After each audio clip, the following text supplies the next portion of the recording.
So யூஷுவலாக ஒரு பொண்ணு ஒரு பையனை மீட் பண்ணும்போது அவங்க ரெண்டு பேரும் சேர்ந்து ஒரு டேட்டுக்கு போகும்போது அங்கே என்ன நடக்குமோ அதை தான் இந்த ஐஃபோன் என் பர்ஸுக்கு பண்ணிடுச்சு. பேசிக்காக பர்ஸை காலி பண்ணிடுச்சு. பார்த்தீங்களா, ஓட்ட கூட தெரியுது. ஸோ இதுதான் பில். 93,300 rupees பர்ஸையே ஓட்ட போட்டு வாங்கியிருக்கேன். புத்தம் புது ஐஃபோன் 16. 80,000 ஃபோனை போய் 93,000 வாங்குவாங்களா அப்படின்னு சொல்லி என் ஃப்ரெண்டு என்ன கேட்டான். Are you mad or what அப்படின்னு நாக்க பிடுங்குற மாதிரி 4 வாட்ஸ்அப் மெசேஜில் என் ஃப்ரெண்ட் என்னை பார்த்து கேட்டான். 10 வருஷமாக 10 ஐஃபோன் வாங்குறேன்னா ஒரு தடவை கூட ஆப்பிள் கேர் வாங்கினதில்லை. சாதாரணமாக எல்லாரும் மாதிரியும் கேஸ் தான் வாங்கியிருக்கேன். உன்னை யார் 13,000க்கு ஆப்பிள் கேர் வாங்க சொன்னான்? வெல், பேசிக்கலி எங்கள் அம்மா அப்பா வந்து ஒரு கெமிக்கல் பிஸ்னஸ் நடத்துகிறாங்க. ஸோ இதுதான் எங்கள் பிஸ்னஸ். ஆசிட், ப்ளீச்சிங் பவுடர், அந்த மாதிரி ரொம்ப ஹார்ஷான ஸ்ட்ராங்கான கெமிக்கல்ஸ் மேனுஃபேக்சர் பண்ணுற எங்கள் கம்பெனியில் எந்த எலக்ட்ரானிக்ஸுமே 6 மாதத்துக்கு மேலே தாங்கினது கிடையாது. ஃபார் எக்ஸாம்பிள் ஃபிட்பிட் ஒரு தடவை வாங்கினேன். ஸ்லீப்பெல்லாம் மானிட்டர் பண்ணலாம், ஹெல்த்தியாக இருக்கலாம் அப்படின்னு சொல்லி 6 times ரீப்ளேஸ்மெண்ட் பண்ணியிருக்கேன். நிஜமாலே பொய் சொல்லலை. எங்கள் அம்மா ஃபிட்பிட், என் ஃபிட்பிட், எங்கள் அப்பா ஃபிட்பிட், எல்லா ஃபிட்பிட்டையும் பல தடவைக்கு எக்ஸ்சேஞ்ச் கொடுத்து நான் டயர்ட் ஆகிட்டேன். ஆனால் கூகுள் டயர்ட் ஆகலை, எக்ஸ்சேஞ்ச் கொடுத்துக்கிட்டே இருந்தாங்க. பட் அதுக்கப்புறமா லேப்டாப்லாம் வாங்கும்போது இந்த வீர விளையாட்டை நம்மளாலலாம் ஆட முடியாதுன்னு சொல்லி என் ஆஃபீஸ்லேருந்து ப்ளீச்சிங் பவுடர் செக்ஷனை தூரமாக வச்சிட்டோம். அதனால தான் இந்த விவோ ஃபோன் என்னதான் 1 year ஆனாலும் இன்னும் ஓடிட்டுருக்கு. பட் அதெல்லாம் ஓகே. 10 yearsஸாக ஆண்ட்ராய்ட் ஃபோன் வச்சுருந்தேன்னா ஜஸ்ட் 15,000 rupee ஃபோன்லேயே ஹாப்பியாக இருக்கிறேன்னா எதுக்காக ஐஃபோன் வாங்கணும்? ஏன்னா மேக்ஸிமம் நான் ஃபோன் யூஸ் பண்ணுறது ஃபோனுக்கும் வாட்ஸ்அப் பண்ணுறதுக்கு மட்டும்தான். ஸோ அப்படி இருக்கும்போது 80,000 rupees கொடுத்து அதே வாட்ஸ்அப்பை எதுக்காக பார்க்கணும்? வெல், அதுக்கு காரணம் இந்த யூடியூப் சேனல் தான், விக்கீஸ் டியூஷன். ஸோ என்னதான் விவோ ஃபோனை வச்சே 28,000 வியூஸ், 30,000 வியூஸ் இந்த மாதிரி ரிசல்ட் நான் எடுத்திருந்தாலும் என்னோட பர்சனல் வீடியோஸ், அதாவது என் ஃபேஸ் போட்ட நானே டேரெக்டாக தமிழில் இருந்த வீடியோஸ்லாம் ஒரு 2,000 ஒரு 3,000 வியூஸு எதனால் எடுத்துச்சுன்னா நல்ல ஃபோட்டோகிராஃப் போட்டுருந்ததுனால தான்.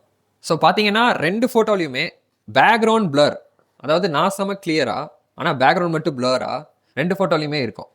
ஸோ இங்கே அந்த சேர், பில்டிங்லாம் செம பிளர்டாகவும் நான் ரொம்ப கிளியராகவும் ஃபோட்டோ எடுக்கிற எபிலிட்டி இந்த விவோ ஃபோனுக்குலாம் கிடையாது. அதனால தான் என்னோட வடச்சென்னை வீடியோவில் கூட பேக்ரவுண்டுக்கும் எனக்கும் ஒரு செப்பரேஷனே இல்லாமல் ரொம்ப ஃப்ளாட்டாக விழுந்திருக்கும்.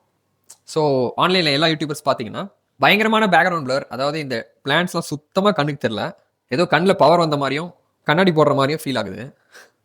பட் நம்ம பையனை பார்த்தீங்கன்னா செம்ம கிளாரிட்டி. ஸோ இங்கே கூட பார்த்தோன்னா அந்த விரல் சூப்பர் கிளாரிட்டி, பட் சட்டை மங்கலாக தெரியுது. Background separation. ஸோ இந்த பேக்ரவுண்ட் செப்பரேஷனில் தான் நல்ல கான்ட்ராஸ்ட் கிடைக்கும். ஒன்று கிளியராகவும், ஒன்று மங்கலாகவும், ஒன்று ஃபோக்கஸ்லையும், ஒன்று நாட் ஃபோக்கஸ்லையும் இருக்கும்போது தான் நல்ல தம்ப்நெயில்ஸ், நல்ல குவாலிட்டியான தம்ப்நெயில்ஸ் கொடுக்க முடியும். பட் அப்படி குவாலிட்டியான தம்ப்நெயில்ஸ் கொடுக்க முடியலன்னா தனுஷ் ஆர் ஹாட்டான செக்ஸி கேர்ள்ஸ், இவங்க 2 பேர் தான் நம்ம வீடியோ வந்து காப்பாற்ற முடியும். இந்த மாதிரி சுயமாக சொந்த கண்டென்ட் போடும்போது, அதுவும் இண்டிபெண்டன்ட் யூடியூபராக, ஃபார் எக்ஸாம்பிள் இந்த வீடியோக்கே தம்ப்நெயில் வந்து என்னோட லேப்டாப் வெப்கேம் வச்சு தான் எடுத்திருக்கேன். ஸோ அவ்வளோ கிளியராக வந்திருக்காது. ஸோ என்ன தான் don't judge a book by its கவர்னு நம்ம சொன்னாலுமே அதையே ஒரு கவரில் போடும்போது இந்த மாதிரி சூப்பர் டிசைனில் போட்டிருக்காங்க. அதனால தான் இத்தனை கோட்டில் இந்த ஃபோட்டோவை நான் செலக்ட் பண்ணியிருக்கேன். ஸோ நம்ம எல்லாருமே ஜட்ஜ் பண்ணுவோம், மை செல்ஃப் இன்க்ளூடட். இன்ஃபேக்ட் இந்த 2 தம்ப்நெயில் காட்டும் போது அதில் டாக்ஸிக் ஹஸ்பண்ட் அப்படின்லாம் எழுதியிருக்கும் போது உங்களுக்கே ஒரு ஜட்ஜ்மெண்ட் உள்ள பாஸ் ஆகிருக்கும். பட் ரொம்ப சீன்லாம் இல்லைங்க. முன்னாடியே நான் சொன்ன மாதிரி இது ஒரு டியூஷன் சேனல்.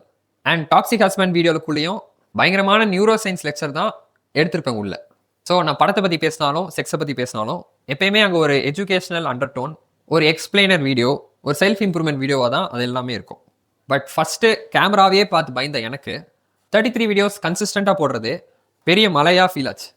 ஸோ விவோ ஃபோனாக இருந்தால் என்ன, ஐஃபோனாக இருந்தால் என்ன, லென்ஸை பார்க்குறதுக்கே பயப்படுற எனக்கு எந்த ஃபோனில் வேணாலும் வீடியோ போடலான்னு சொல்லி ஸ்டார்டிங்கில் மட்டமான கிளாரிட்டியாக இருந்தாலும், இன்ஃபேக்ட் நிறைய ப்ராப்ளம்ஸ் எனக்கு கொடுத்தாலும் இந்த ஃபோன்லேயே நான் 33 வீடியோஸ் போட்டிருக்கேன். இன்ஃபேக்ட் இந்த சேனலோட வீடியோஸையும் கவுண்ட் பண்ணால் 40 வீடியோஸ் போட்டிருக்கேன்.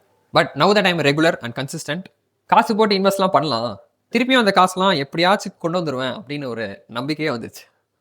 ஸோ அதனால தான் இந்த ஐஃபோன். ஏன்னா கேமரா லென்ஸ் எடுத்துக்கிட்டோன்னா 3 lakh rupees வருது. கேமரா தனியாக 1.5 lakhs, லென்ஸ் தனியாக 1.5 lakhs. ஏன்டா இவ்வளோ காஸ்ட்லின்னு நீங்கள் கேட்கலாம். But that's because this is full frame sensor. So கேமராஸில் பார்த்தோன்னா full frame sensor, crop frame sensor, அதுக்கு கீழே ஸ்மார்ட் ஃபோன்ஸ், அதுக்கு கீழே லோவர் எண்ட் ஃபோன்ஸ் லைக் என்னோட விவோ ஃபோன் 15,000 rupees. ஸோ இங்கே ஸ்டார்ட் பண்ண எனக்கு அல்டிமேட் கோல் இங்கே தான். இன்ஃபேக்ட் ஸ்மார்ட் ஃபோன்ஸில் எப்படி விவோ ஃபோன்ஸ் 15,000 ஐஃபோன் 1 lakh இருக்கோ, அதே மாதிரி ஃபுல் ஃப்ரேம் சென்சார் கேமராஸில் என்ட்ரி லெவல் கேமரா தான் 3 lakh rupees. ஹை எண்ட் கேமராஸ்லாம் 6 lakhs 10 lakhsன்னு இருக்கும். ஃபார் எக்ஸாம்பிள் அலி அப்தால் என்னோட யூடியூப் டீச்சர் எடுத்துக்கிட்டோன்னா அவரோட 6 மில்லியன் சப்ஸ்கிரைபர் சேனலில் அவர் யூஸ் பண்ணுற கேமரா $4,000. வெறும் கேமரா மட்டும். லென்ஸையும் சேர்த்தா $6,000. It is basically 5 lakh rupees. So நான் ஃபஸ்ட் என்ன யோசிச்சேன்னா லோவஸ்ட் எண்ட் ஸ்மார்ட் ஃபோன்லேருந்து lowest end full frame sensor camera போகலான்னு நினச்சேன். பட் 15,000 rupeesலேருந்து 3 lakhs வந்து பெரிய ஜம்ப் மாதிரி ஃபீல் ஆச்சு. இவ்வளோ பெரிய jump when I'm not even eligible to be a YouTube partner எனக்கு ரொம்ப பெருசாக தெரிஞ்சுது. சரி, ப்ரோக்கும் அமெச்சருக்கும் நடுவில் ஒரு இடம் பார்த்தோன்னா அது smart phone or crop frame sensor. So iPhone 1 lakhனா crop frame sensor somewhere 1.5 lakhs அந்த மாதிரி வருது. பட் கிராப் ஃப்ரேம் சென்சாரில் என்ன ப்ராப்ளம்னா இவ்வளோ காசு போட்டு இந்த கேமரா அதுக்கான லென்ஸ் எல்லாம் வாங்கினதுக்கப்புறம் கடைசியாக ஃபுல் ஃப்ரேம் சென்சாருக்கு மூவ் பண்ணோன்னா அந்த லென்ஸும் வேஸ்ட்டு, அந்த கேமரா பாடியும் வேஸ்ட்டு. ஸோ எனிவே ஒரு நாள் ஃபுல் ஃப்ரேம் சென்சாருக்கு மூவ் பண்ண போகிறேன்னா இதைத்தான் டெஸ்டினேஷனாக வச்சுருக்கிறேன்னா நடுவில் கிராப் ஃப்ரேமில் இன்வெஸ்ட் பண்ணுறது வந்து வேஸ்ட் ஆஃப் மணி மாதிரி எனக்கு தோணுச்சு. ஏன்னா ஐஃபோன் வாங்கினோன்னா ஸ்டில் ஃபோனாச்சும் இருக்கும் யூஸ் பண்ணுறதுக்கு. அண்ட் இது ஒன்றும் சாதாரண ஃபோன் இல்லை, சூப்பர் ஸ்பீடு உள்ள செம்ம ப்ராசஸர் உள்ள பயங்கர பவர்ஃபுல்லான phone. So games, multi tasking இந்த மாதிரி அதர் பெனிஃபிட்ஸும் இருக்குது. ஃபுல் ஃப்ரேம் சென்சார் போனாலும் ஐஃபோன் ஸ்டில் வேல்யூபிள் பொசிஷன் தான். ஸோ யூடியூப்பில் இன்டர்மீடியட் ஸ்டெப் எடுத்து வைக்கிறதுக்கு கேமரா வாங்காமல் நான் ஐஃபோனே வாங்கிட்டேன். ஏன்னா விடுதலை படத்தையே ஐஃபோனில் தான் எடுக்கிறாங்க. ஒரு இன்டர்மீடியட் யூடியூபருக்கு ஐஃபோனே பெரிய விஷயம் தான். அண்ட் ஐஃபோன்லேயே பார்த்தோன்னா iPhone pro, iPhone pro max, iPhone plus இந்த மாதிரி நிறைய இருக்குது. அண்ட் ஐஃபோனுக்கும் ஐஃபோன் ப்ளஸுக்கும் டிஃப்ரென்ஸ் வந்து ஸ்க்ரீன் பிகர் இட் சீம்ஸ். எனக்கு கேமரா தான் தேவை, ஸோ ஸ்க்ரீன் தேவையில்லை. So that eliminates iPhone plus. மற்றபடி இன்னும் 3 ஆப்ஷன்ஸ் இருக்குது. அண்ட் காஸ்டிங் பார்த்தோன்னா 80,000, 1,20,000 அண்ட் 1,45,000. ஸோ ஐஃபோன்லேருந்து ஐஃபோன் ப்ரோக்கு மட்டுமே ஜம்ப் வந்து 40,000 rupees ஜம்ப். அண்ட் நான் யோசிச்சு பார்த்தேன், இந்த ஒரு வெள்ளை செவருக்கும் இந்த ஒரு ப்ரௌன் ஃபேஸுக்கும் இதை படம் பிடிக்கிறதுக்கும் ஒரு 40,000 rupees எக்ஸ்ட்ரா கொடுக்கறதுனால 40 times எக்ஸ்ட்ரா கிளாரிட்டியாக கிடச்சிட போகுது. லைக் யோசிச்சு பாருங்கள், இந்த வீடியோவை ஐஃபோனில் எடுக்கிறதுக்கும் ஐஃபோன் ப்ரோவில் எடுக்கிறதுக்கும் 40 times டிஃப்ரென்ஸ் வந்துட போகுது. ஸோ எக்கனாமிக்ஸ் கிளாஸில் எடுத்திங்கன்னா அதில் லா ஆஃப் டிமினிஷிங் ரிசல்ட்ஸ்னு ஒரு கான்செப்ட் சொல்லுவாங்க. அதாவது ஃபோனே இல்லாத ஒரு ஏழைக்கு, பாவர்ட்டியில் இருக்கிறவனுக்கு ஒரு ஃபோன் கொடுத்தீங்கன்னா ரொம்ப பெரிய விஷயம், நிறைய சந்தோஷம் கொடுக்கும் அவனுக்கு. 2 ஃபோன் கொடுத்தீங்கன்னா இன்னும் பெரிய விஷயம், இன்னும் ஜாலியாக இருக்கும் அவனுக்கு. பட் ஏற்கனவே 10 ஃபோன் வச்சுருக்கிறவங்கிட்ட 11ஆவது ஒரு ஃபோனை கொடுத்தீங்கன்னா சந்தோஷமே இருக்காது அவனுக்கு. ஏன்னா மறத்து போயிடும். Law of diminishing returns. அந்த மாதிரி விவோ ஃபோனில் ஷூட்டிங் பண்ணுற எனக்கு ஐஃபோனை கொடுத்தீங்கன்னா செம்ம சந்தோஷம். பட் ஐஃபோன் வச்சுருக்கிறவனுக்கு ஐஃபோன் ப்ரோவோ ஐஃபோன் மேக்ஸோ கொடுத்தீங்கன்னா அவ்வளோவா டிஃப்ரென்ஸ் இருக்காது. எங்கே இருந்தோமோ அங்கேயே இருக்கிற மாதிரி தான் இருக்கும், மேலே போன மாதிரி ஃபீலே ஆகாது. So iPhone pro, iPhone max அதெல்லாம் நமக்கு தேவையில்லை. ஏன்னா என்ன தான் அவங்களே அவங்க ப்ரோன்னு கூப்பிட்டுக்கிட்டாலும் actual pro full frame sensors தான். ஆக்சுவல் ப்ரோ 3 lakh கேமரா தான். அண்ட் அது நான் இல்லை, என் லெவல் எனக்கு தெரியும். ஸோ ஐஃபோனே எனக்கு போதும்னு சொல்லி, பட் பார்ட் டைமாக கெமிக்கல் ஃபேக்ட்ரியில் மேனேஜராக இருக்கிறதுனால, லைக் யூஸ்வலாக எல்லாரும் பார்ட் டைம் யூடியூபராக இருப்பாங்க, ஃபுல் டைமாக வேலைக்கு போயிட்டு இருப்பாங்க. பட் இது என்னோட அம்மா அப்பா கம்பெனின்றதுனால பார்ட் டைமாக வேலைக்கு போயிட்டு ஃபுல் டைமாக யூடியூப் பண்ணிட்டு இருக்கேன். ஸோ என்னோட பார்ட் டைம் ஜாப்ல வர ஆசிட்ஸ் அண்ட் வேப்பர்ஸ் ஃபோனுக்கு ஏதாவது டேமேஜ் பண்ணிட போகுது, ஏன்னா 80,000 rupees கொடுத்து வாங்குறோம் சும்மா இல்லை அப்படின்னு சொல்லி ஆப்பிள் கேரோட வாங்கினேன் ஐஃபோனோட சேர்த்து. அண்ட் ஐஃபோன் வச்சு பண்ணுற ஃபர்ஸ்ட் வீடியோ ஐஃபோனாகவே இருக்கட்டும்னு சொல்லி இங்கே வந்து அன்பாக்ஸ் பண்ணலான்னு இன்னும் ஓப்பன் பண்ணாமல் வச்சுருக்கேன். வாங்க அன்பாக்ஸ் பண்ணலாம். ஸோ இங்கே வச்சு பண்ணலாம். அட்டையில் எப்படி பார்த்தோமோ அதே மாதிரி தான் ஃபோனும் வச்சுருக்காங்க. ஸோ இதான் ஐஃபோன். லைட்டில் காட்டுறேன். இது என்ன டாட்னு தெரில, இங்கே ஒரு திருஷ்டி புள்ளி வச்சுருக்காங்க. அப்படியே டெம்பர் கிளாஸ் போட்டுடலாமா? ஏன்னா நீட்டாக இருக்குது, டெம்பர் கிளாஸையும் போட்டலாம் சேர்த்து ஒரே வேலையாக. ஸோ இதான் நம்ம டெம்பர் கிளாஸ். லீட்டோ இன்ஸ்டாலேஷன் கைடு இருக்குது, படிச்சுக்கலாம். ஸோ இதான் டெம்பர் கிளாஸ். இதான் wipes, wet wipes, dry wipes, dust absorber. இன்னும் 3 கொடுத்துருக்காங்க. டெம்பர் கிளாஸ் நிறைய போட்டதில்லை, ஸோ பபுள்ஸ் மோஸ்ட்டாக வரும்னு நினைக்கிறேன். பார்ப்போம். ஸ்க்ரீனை ஓப்பன் பண்ணிக்கலாம், அப்படியே ஆன் பண்ணிக்கலாமா? ஓகே, முதல்ல வெட் வைப்ஸ் போடுறோம். கேமரா என்ன ஃபோனுக்குள்ளே இருக்கா? இதுதான் ட்ரை வைப்ஸ், கண்ணாடி துடைக்கிற துணி. க்ளீன் பண்ணுறது இதெல்லாம் யூஸ் பண்ணதுனால தான் அழுக்கான மாதிரி எனக்கு ஒரு ஃபீலிங். ஓகே, க்ளீன் இது போதும். ஸோ டெம்பர் கிளாஸ் எடுக்கலாம். இது எப்படி ஓப்பன் பண்ணுறதுனே தெரியலையே, உடஞ்சிட போகுது. ஓகே கிடச்சிருச்சு. ஓகே, என்னப்பா இவ்வளோ அழுக்காக இருக்குது டெம்பர் கிளாஸ்? அந்த சைடு. ஓகே. இப்போ இதை அலைன் பண்ணோம், அங்கே தான் நடுக்கமாக இருக்குது. எப்படி அலைன் பண்ணணுமா? Align the explosion proof glass slowly applied on screen. Okay, கொஞ்சம் தப்பாக விட்டுட்டேன்னு நினைக்கிறேன். 2 பக்கமும் பார்க்கணும். ஓகே, இது கரெக்டாக இருக்கிற மாதிரி இருக்குது. ஒரே ஒரு பபுள் இங்கே இருக்குதுன்னு நினைக்கிறேன். அது ஏன்னா டஸ்ட்டே இருந்திருக்கும், நம்ம வைப் பண்ணாமே போட்டுருக்கலாம். தேவையில்லாமல் வைப் பண்ணுறேன் அப்படின்னு சொல்லி அதை வேலை பண்ணிட்டேன். இன்னமும் அலைன் ஆகலை ஆக்சுவலாக. என்னப்பா இவ்வளோ டிஃபிகல்ட் இருக்குது இது அலைன் பண்ணுறது? கொஞ்சம் சைடு வாங்கி இருக்குது. ஓகே பழைய நான மாதிரி இருக்கு. ஓகே அப்படியே பபுளை குறைச்சிட்டே வரலாம். இந்த பபுள் அழுக்குனால இது நம்ம ஃபால்ட் கிடையாது. கூல். அதே மாதிரி லென்ஸுக்கு கூட நான் வந்து இது வச்சுருக்கேன், அதையும் பண்ணிடலாம். Wet wipes, dry wipes. ஏன்னா லென்ஸ் தான் நமக்கு எல்லாமே. ஸோ லென்ஸுக்கு டெம்பர் கிளாஸ். பாக்ஸ்லேருந்து எடுக்கிறதே பெரிய போராட்டமாக இருக்குது. பின்னாடியிலேருந்து தள்ளுவோம். என்ன இவ்வளோ பேடாக கொடுத்துருக்காங்க. நிறைய கொஞ்சம் பறந்துருச்சு. ஓகே ஒன்று இருக்குது, இன்னொன்றும் இருக்குது. என்னடா கருப்பாக இருக்குது.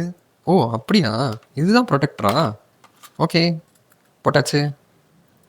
லென்ஸ் ப்ரொடெக்டர்ஸ் இதெல்லாம் நிற்குமா? விழுந்துச்சுன்னா கூட தெரியாது நமக்கு. ஒரு தடவை வைப் பண்ணிக்கலாம். Cool. Temper glass over, lens cover over. Hello சொல்லிட்டே இருக்கு அவ்வளோ நேரமா. என்னன்னு பார்த்துடலாம். Namaste, swipe up to open English India. இதெல்லாம் கிளியர் பண்ணிடலாம். Appearance, choose how you would like text and icons look. Medium, continue. So அவ்வளோதான், வெறும் வயர் அப்புறம் pin. USB-C software update now. 10 minutes ஆகும் போல இருக்கு. So let's wait. ஸோ இதான் நான் வாங்கின ஐஃபோன் கவர் கேஸ். 1700 இதுவே. இது வந்து அந்த மேக் சேஃப். ஸோ கவரும் மேக்னெட்டிக்காக இருக்கான். மேனுவல். ஓ அவ்வளோதான் மேனுவலா? நெட்டில் போய் படிச்சுக்கோங்க அப்படின்ட்டாங்க. ஐஃபோன். ஓ மை காட், இவ்வளோ சிம்பிளான ஒரு 4 பேஜ், அதுலேயும் ஒன்று எம்டி பேஜ். இது மாதிரி ஒரு மேனுவல் நான் பார்த்ததே இல்லை. சேஃப்டி ஹேண்ட்லிங், பேட்டரி சார்ஜிங், லேசரா. Proximity sensor camera system contain one or more lasers. These laser systems may be disturbed if the device is damaged. If you receive a notification on your iPhone that laser system is disabled, you should always have it repaired by Apple. இது ரொம்ப important இன்ஃபர்மேஷனுங்க. இப்படி தான் வந்து என்னோட make லேப்டாப்க்கு ஒரு warning வந்துட்டே இருந்தது. Battery needs to be replace, battery is damage, battery is not functioning properly அப்படின்னு. நான் இக்னோர் பண்ணிட்டே இருந்தேன். கடைசியில் லேப்டாப்பே போயிடுச்சு. அண்ட் அதுக்கு ரீசன் இந்த மாதிரி வார்னிங்ஸ்லாம் இக்னோர் பண்ணதுனால தான். ஸோ லேசர் வந்து டேமேஜ் ஆகலாம். அண்ட் ஆச்சுன்னா ஃபோனே அதை கண்டுபிடிச்சி நமக்கு வார்னிங்கும் தரும். அதான் இதுக்கு பேர் ஸ்மார்ட் ஃபோன். நம்ம தான் டம்மாக இக்னோர் பண்ணி புது ஃபோன் வாங்கிட்டு இருப்போம். வேறு medical device interference. IPhone contains magnets that may interfere with medical devices. பார்த்தீங்களா, இது தெரியாமல் ஹாஸ்பிட்டல் போனீங்கன்னா உங்களுக்கு ஹார்ட் அட்டாக் வந்துருச்சுன்னு சொல்லிடுவாங்க. ஏன்னா ரீடிங்லாம் தப்பாக வரும். நம்ம கூட நம்ம மேலே தான் கோளாறுன்னு நினச்சிக்குவோம். ஏன்னா கோளாறு இருக்குது. அதனால தான் எப்போவுமே டிஃபால்ட்டாக அதை நினச்சிக்கிறது. வேறு ரெகுலேட்டரி, யூகே கம்ப்ளையன்ஸ். ஸோ அவ்வளோதான், வாரண்ட்டி டன். ஸோ வெறும் கவரும் சிம்மும் போடணும். சிம் அப்புறம் போட்டுக்கலாம், ஏன்னா அதுக்கு இந்த ஃபோனை ரூம் பண்ணணும். ப்ரொடெக்ஷன் தான் முக்கியம் அப்படின்னு சொல்லி தட்டியாக ஒரு கவர் கொடுத்துட்டாங்க. பார்க்க ஆனால் செமையாக இருக்குது. இது ரொம்ப டைம் ஆகும் போலங்க. முடிச்சுக்கலாம். நெக்ஸ்ட் வீடியோவில் ஐ சி யூ வித் ஐஃபோன். பேசிக்காக ஐஃபோன் தான் எங்கள் வெப்கேம் மாதிரி. ஸோ இந்த வெப்கேம் ஷூட் பண்ணுறதுக்கு பதிலாக இப்படி ஃபோனை வச்சு இப்படி ஷூட் பண்ணுவேன். ஸோ ஐ சி யூ இந்த next video from an iPhone.